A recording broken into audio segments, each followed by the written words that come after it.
আসসালামু আলাইকুম রহমতুল্লাহ। একটি বিষয় নিয়ে কথা না বললেই না। শান্তা ফারজানা নামের একটি মহিলা, তাকে বাজে মহিলা বলবো না কি বলবো, এটা আসলে চিন্তার বিষয়। তাকে তো আমার মানুষ বলেই মনে হয় না, কারণ সে শরিয়া আইনের মুখে থুতু মারে। আর এই কথাটার বিরুদ্ধে এখন পর্যন্ত কোনো আলেম আমার জানা মতে প্রতিবাদ করে নেই। আজকে 4 থেকে 5 দিন হয়ে গেল। সেই তথাকথিত আলেমরা কোথায়? আজকে যারা শরিয়া আইনের বিরুদ্ধে কথা বলার পরেও কোনো মন্তব্য করে নাই। এবং আমাদের স্বরাষ্ট্রমন্ত্রী সালাউদ্দিন আহমেদ, যিনি প্রকাশ্যে ধর্ষকের শাস্তিকে মধ্যযুগীয় কায়দায় বলেছেন যে মধ্যযুগীয় আইনের দিকে চলে যাচ্ছে।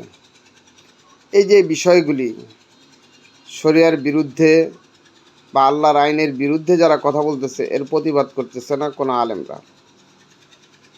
তাহলে এটা আসলে আমাদের মুসলমানদের জন্য কতটুকু যায় যে ইসলামী আইনের বিরুদ্ধে কথা বললো কিন্তু আমরা কেউ প্রতিবাদ করলাম না, অথচ নিজেদেরকে মুসলমান বলে দাবি করি। আর একটা বিষয় যেটা গোপালগঞ্জের, যে গরু জবাই করা, গরুর গোশত বিক্রি করা নিষিদ্ধ করা হয়েছে। তাহলে এটা কি মিনি ভারত? যেখানে তাও আবার নিষিদ্ধ করলো কে?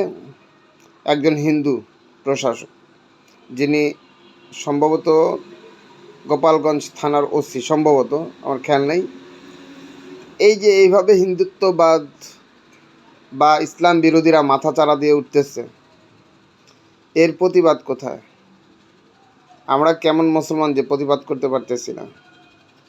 তাহলে তো দেখা যায় যে সেই আওয়ামী লীগের মতোই আইনের ভয়ে, পুলিশের ভয়ে, বা যেই পুলিশরা এই কাজগুলি করবে তারাও কি মুসলমান, নাকি মুসলমানের বাহিরে তারা অন্য কোনো ধর্মের? আমাদের বোঝা উচিত আস্তে আস্তে হিন্দুত্ববাদ আমাদের ঘাড়ে চাপায় দেওয়া হইতেছে। আমাদের ঘাড়ে আস্তে আস্তে হিন্দুত্ববাদ চাপায় দেওয়া হইতেছে। এটা আজ হোক কাল হোক। এই আমি যেটা বুঝতেছি, আমার ব্যক্তিগত মতামত, যে এই 4 বছরের ভিতর বা এই সরকারের আমলেই পুরা পশ্চিমবঙ্গের হিন্দুত্ব মতবাদ আমাদের ঘাড়ে চাপায় দেওয়া হবে। কারণ মাঝে মধ্যেই শোনা যায় যে বাংলাদেশের মতো জায়গায় গরু জবাই করতে দেবে না, কোরবানি করতে দেবে না, সেটারে মানে ইসলাম বিরোধী কাজগুলি তারা করতেছে। সেটার প্রতিবাদে সরকারি কোনো কাজ আমরা দেখি না। সরকার এর বিরুদ্ধে কোনো কথা বলে না। যখন সাধারণ জনগণ মাঠে নামে, তখন আইন শৃঙ্খলা বাহিনী তাদের সাথে অ্যাডজাস্ট হয়। এভাবে তো আসলে ইসলামকে আমরা ভালোবাসা দিয়ে চলতে পারি না। কোরআনকে যদি ভালোবাসি, ইসলামকে যদি ভালোবাসি, তাহলে অবশ্যই সর্বসময় প্রতিবাদ করতে হবে আমাদেরকে।